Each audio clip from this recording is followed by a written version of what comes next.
నిన్న బండి పని చేపించి ఇంటికి వచ్చేసరికి 10:30 అయిపోయింది. అంటే ఒక ట్రిప్ కూడా వేసి వచ్చేసరికి 10:30 అయిపోయింది. ఇంటికి రాగానే ఇంకా ఒళ్ళు నొప్పులు బాగా ఎక్కువైపోయి 12కి లేచా. బాగోలేదు, జ్వరం వచ్చిందని ఇంటికాడ కూర్చున్నా. 12కి లైన్ కొని వచ్చాను. రామర్పాడు నుంచి ప్రసాదంపాడికి కిరాయి పడింది 100 రూపాయలు. వాళ్ళు దించేసి ఇంకా ఏలూరు రోడ్డు కిరాయి పెట్టాను సర్వీసు. ముగ్గురు ఎక్కారు బస్ స్టాండ్కి. 90 రూపాయలు ఇచ్చారు ముగ్గురికి.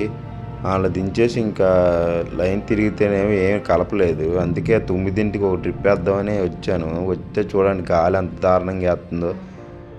ఒక 7గురు అనేది బస్ స్టాండ్ ఎక్కారు. వాళ్ళని దించేద్దామని వెళ్ళేటరికి కళ్ళల్లోకి వచ్చి మట్టి పడిపోయింది. రోడ్డు మీద మట్టి అంతా పైకి లేచిపోయింది. ఆ మట్టిలో కొద్దిగా సగమేమో నా కంట్లోనే పడింది. అంత దారుణంగా పడింది. కళ్ళు అంతా ఎర్రగా అయిపోయింది.